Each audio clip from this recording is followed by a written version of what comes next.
Oke, kita lanjut lagi. Kita lanjut lagi segera. Nah, ya. Ini tadi hasilnya reliability statistiknya didapat Cron alpha-nya 0,708 ya. Berarti dia lebih besar daripada 0,7 tadi Cron alpha-nya. Berarti artinya ini bisa diterima ya. Nah, untuk nanti di dalam apa namanya skripsi kalian ini tinggal di copy paste aja nih. Nah, tinggal di copy. Ini bisa di copy langsung dipastekan ya. Begitu. Ya. Nah, jadi nggak usah bikin tabelnya lagi. Gitu ya. Jadi ini sudah memenuhi syarat ya, begitu. Ada pertanyaan untuk reliabilitas? Silakan. Belum ada, Pak. Oke, belum ada ya. Berarti bisa diterima ya. Oke. Ya, sekarang kalau ini sudah selesai, udah. Sekarang kita cek apa? Validitasnya dulu ya. Validitasnya kita cek ya. Bagaimana kita cek validitas? Nah, kita kembali ke sini. Ini ya.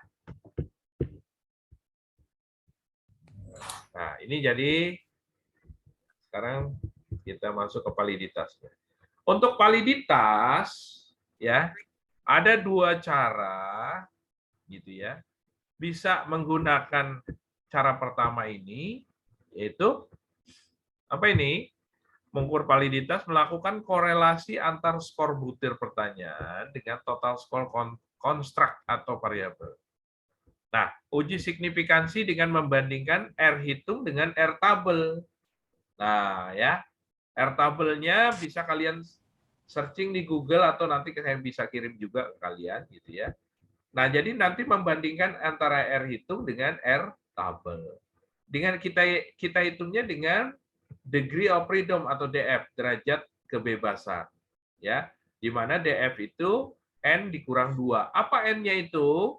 N-nya itu adalah jumlah respondennya. Nah, misalnya respondennya ada 100. Berarti 100 dikurang 2, 98. Gitu ya. Itu ya, nanti. Nah, terus kita cek di tabelnya nanti. Bisa lebih besar atau lebih kecil. Nah, butir pertanyaan itu dinyatakan valid jika nilai R hitung lebih besar pada R tabel. Jadi nilai R hitung itu didapat dari mana, Pak? Dan didapat dari output SPSS kita. Ya. Oke. Nah, ini seperti ini nanti. Ya, nanti kita coba cek. Nah, yang kedua, pengujian validitas bisa dengan cara seperti ini. Oke, kita coba cek ya. Langkah-langkahnya analyze, correlate. Yang tadi kalian save dulu hasilnya ya, boleh kalian save gitu ya. Sekarang kita masuk ke kalau tadi kalian save-nya dengan tulisan uji reliabilitas ya. Nah, sekarang kita masuk ke langkah-langkah uji validitas. Nah, gimana? Analyze, correlate, bivariate. Oke, kita coba ya. Kita coba di yang ini tadi. Nah, oke, ini kita cek lagi di atas analyze, correlate, ya korelasinya nanti kita mau cek bivariate. Nah, seperti biasa ini dipindahkan dulu ke kotak sebelah kanan, seperti itu ya. Oke, sampai sini bisa diikuti. Halo? Iya, Pak. Saya. Nah, pada correlation coefficient ditandain persen. Ya. Jadi dalam kondisi normal itu koefisien korelasinya dalam bentuk persen. Ya, bukan yang lain. Nah, kemudian test of significance-nya kalian tandain two-tailed. Apa ini two-tailed dan one-tailed? Two-tailed ini maksudnya dua arah. One-tailed ini satu arah. Dua arah itu maksudnya apa? Kita mau ngecek hubungan antar variabel. Ya. Jadi variabel itu saling terikat nggak? X1 ke X2, X2 ke X3, X3 ke Y, X1 ke Y, X2 ke Y, X3 ke Y. Nah, seperti itu. Ya. Nah, ada keterkaitan nggak? Nah, ini kita tandain two-tailed. Kemudian pada flag significant correlation tandain checklist. Kita klik OK. Nah, hasilnya keluar outputnya seperti ini. Nah, ini. Nah, bagaimana cara membacanya? Nah, di dalam ujian sidang skripsi, kalau kalian nggak bisa baca ini, ya berarti kalian akan langsung dicecar oleh penguji ya, dan diragukan bahwa itu kerjaan kalian. Ya. Jadi gimana caranya ngeceknya? Nah, bacanya caranya gampang saja, ya. Nah, sekarang kita lihat di mana. Nih, dilihat dari signifikansinya. Ya. Signifikansi two-tailed-nya. Nah, mutu pelayanan kalau kita lihat ya dengan minat melanjutkan studi. Ini mutu pelayanan tadi kan X1 ya. Ini Y-nya ya.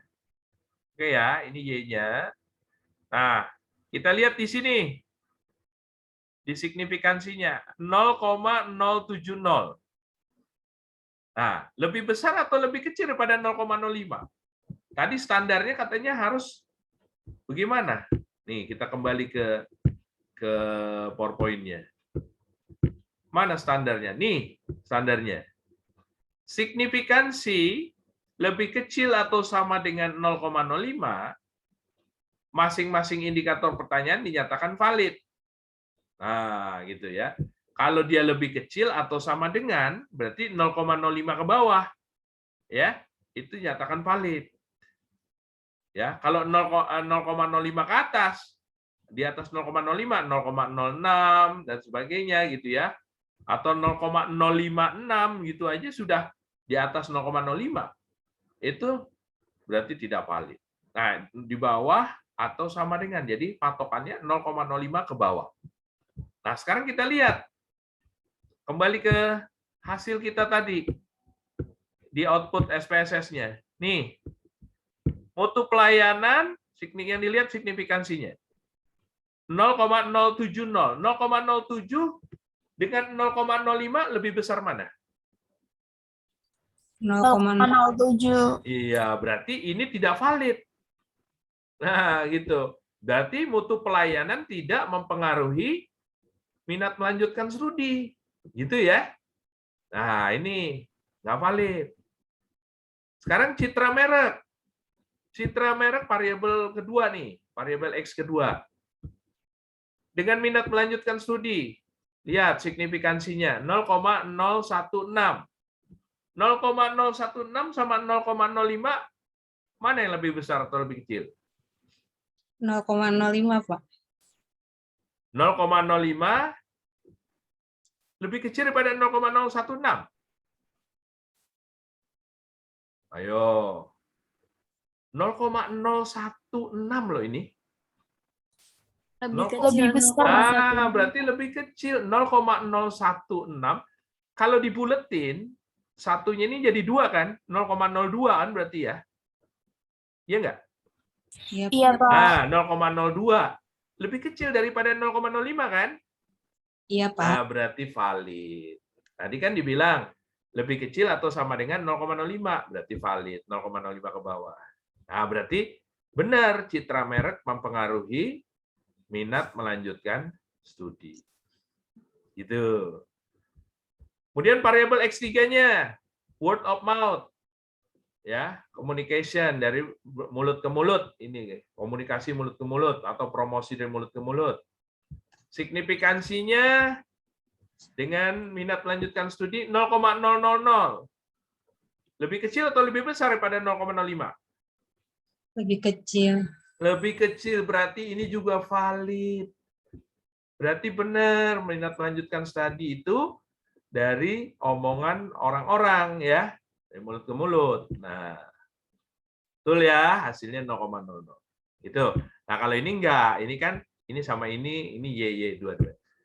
Nah, berarti dari ketiga variabel di atas, X1, X2, X3, yang tidak valid hanya ada satu, yaitu mutu pelayanan. Jadi mutu pelayanan tidak terlalu mempengaruhi minat melanjutkan studi.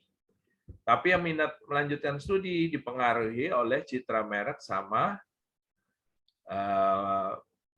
komunikasi dari mulut ke mulut. Begitu. Oke, ada pertanyaan? Nah, kalau variabelnya, Pak, ada satu yang tidak valid, nggak apa-apa. Oh, tidak apa-apa. Itu kan hasil penelitian kita. Ada 2 apa yang tidak valid? Tidak apa-apa. Tapi bila 3-tiganya misalnya tidak valid semua, nah ini kemungkinan siapa? Kemungkinan si responden menjawabnya tidak benar. Kenapa responden menjawab tidak benar? Kuesioner kalian diisi asal-asalan gitu, diisi asal-asal. Kenapa? Ya kalian juga kalau mau minta orang mengisi kuesioner kalian, itu lihat dulu kondisinya, ya. Dia lagi galau, lagi sedih, ya jangan dikasih. Ya, ntar malah dirobek malah ya. Atau tidak dikerjain atau diisi asal-asalan, dipola-polain, ya. Ya misalnya kalau kalian mau kasih rangsangan, kamu mau ngisi kuesioner saya enggak? Kalau mau nih saya kasih coklat gitu ya. Tapi kalau sampai 100 orang kalian bawain coklat, wah bisa bangkrut juga ya. Ya misalnya gimana cara kalian ini aja ya pendekatan supaya mereka mau mengisi kuesionernya dengan baik. Gitu ya. Ada pertanyaan enggak sampai sini? Pak, izin bertanya. Monggo. Siapa yang bertanya nih? Nurhayati, Pak. Kalau misalnya 3-tiganya tidak valid, apakah mesti diulang kembali, Pak? Nah, pertanyaannya bagus. Kalau 3-tiganya yang X-nya nih ya, tidak valid, tadi saya udah bilang. Nah, itu pertama, kesalahannya mungkin dari si responden yang mengisi. Ya, itu pertama tuh. Mungkin ya respondennya kurang apalah ya aware bodoh saya maka itu tadi yang saya bilang, tolong jangan buat pertanyaan sebanyak-banyak. Misalnya satu variabel mutu pelayanan 10, citra merek 20, ini 20. Waduh. Coba sekarang kita balikan ke kalian. Kalian disuruh ngisi banyak-banyak begitu, mau nggak? Walaupun cuma checklist aja, tapi kan orang kadang-kadang nggak suka gitu ya. Nah, makanya kita buat pertanyaannya yang sedikit-sedikit aja. Nah, apabila terjadi itu pertama ya dari si responden mungkin. Kemudian ada lagi pertanyaannya ambigu tadi yang saya bilang, bisa 2 arti. Ya, bisa salah. Nah, kalau terjadi seperti itu bagaimana, Pak? Wah, kalau diulang terlalu banyak. Terlalu banyak apa pengeluaran juga, ngeluarin waktu, ngeluarin tenaga, ngeluarin biaya ya. Nah, lebih baik begini aja kalau misalnya ini trik saja ya dari saya. Kalian hanya bisa markup data, markupnya dikit saja. Dari mana markup datanya? Ya, di markupnya dari sini saja, dari Excel-nya. Tidak boleh semua. Ini uniknya begini nih. Kalau kalian ganti semua, nanti akan malah justru turun reliabilitasnya. Nggak di atas 0,7 lagi. Misalnya ada yang jawab tadi asal-asalan 1 apa 2, ganti aja 1 atau 2-nya jadi 4 atau 3. Ambil satu variabel, dua butir pertanyaan, ganti, gituin aja. Terus misalnya citra merek ambil lagi 3, diganti. Jangan semuanya gitu ya. Nah, lihat, dicek lagi reliabilitasnya dulu. Kalau dia di atas 0,7 lanjut. Kemudian cek lagi validnya. Oh, valid ya di bawah atau sama dengan 0,05 ya sudah. berarti sudah benar ya. Itu memarkup data, tapi itu tidak dianjurkan sebenarnya. Ya. Yang dianjurkan apa? Kalian merubah kuesioner dulu. Nah, itu makanya pentingnya kuesioner itu didiskusikan dengan dosen pembimbing. Ya. Dosen pembimbing skripsi kalian nanti, ya. Nah, kalau nanti yang memilih pemasaran dengan saya, itu saya gembleng dulu bagaimana. Jangan sampai salah membuat kuesioner tadi. Ya. Setelah sudah benar banget, baru kita lepas mahasiswa untuk bisa riset, gitu ya. Jadi kemungkinan besar tidak akan ada yang invalid atau tidak rusak tadi datanya gitu ya. Jadi data bodong, jadi tidak menghasilkan nilai yang diinginkan gitu ya. Nah, kalau kuesionernya bagus gitu ya. Nah, itu kalau nanti sama saya, bimbingan saya itu selalu saya bikin itu kuesionernya itu sebelum riset harus dengan baik bikinnya. Ya. Tidak boleh asal-asalan. Jadi kita cek. Nah, kuesioner tadi ini dibuat dari indikator-indikator yang ada di tiap variabel. Ya. Jadi begitu, disarankan merubah, kalau sampai terjadi, disarankan merubah kuesionernya. Ya mau nggak mau ya sebar lagi begitu ya. Tapi kalau sudah mepet waktunya ya mau di markup, paling tidak markupnya juga sedikit, tidak boleh semua. Ya. Begitu ya. Kalau sampai terjadi seperti itu sangat jarang sih. Makanya gini, kalau misalnya membagikan kuesioner, mohon dijelasin dulu ke respondennya. Ada orang yang tidak mengerti, apalagi kalau kalian nanti menulisnya angka-angkanya doang di kuesionernya. Ya, alangkah lebih baiknya di kuesioner itu ditulis begini.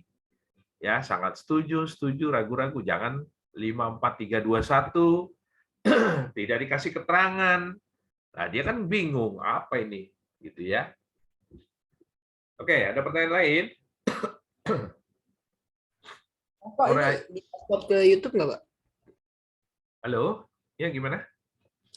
Ini, maaf mau tanya, ini di-upload ke YouTube nggak, Pak? Ada di YouTube saya. Monggo. Baik, Pak. Terima kasih, Pak. Iya. Nanti bisa diinikan lagi. Ada pertanyaan lain nggak?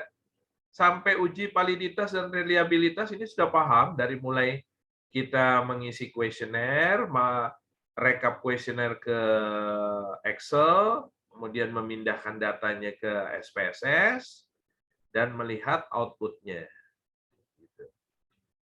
Sudah ya? Sudah pada paham? Kalau belum paham, ya monggo nanti bisa ditanyakan lagi ke saya, atau lihat di YouTube saya juga bisa.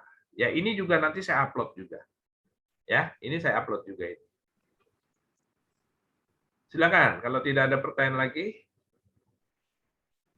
berarti saya rasa cukup ya. Jadi untuk hari ini khusus validitas sama reliabilitas saja. Ya.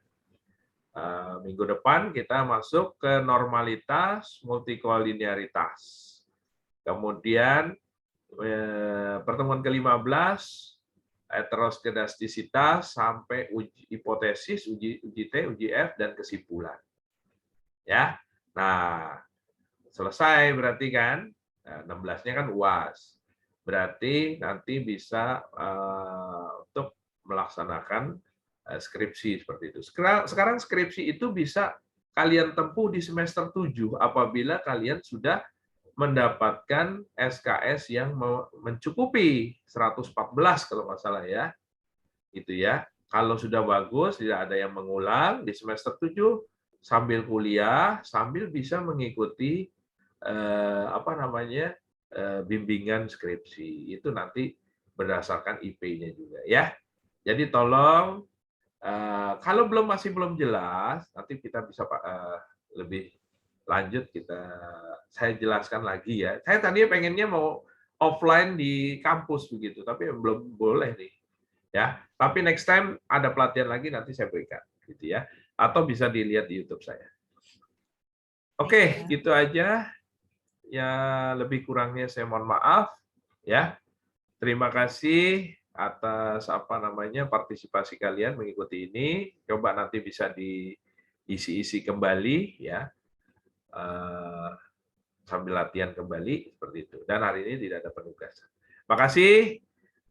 Assalamualaikum warahmatullahi wabarakatuh. Waalaikumsalam. Ya, sama-sama. Terima kasih, Bapak. Terima kasih, Pak. Mari. Terima kasih.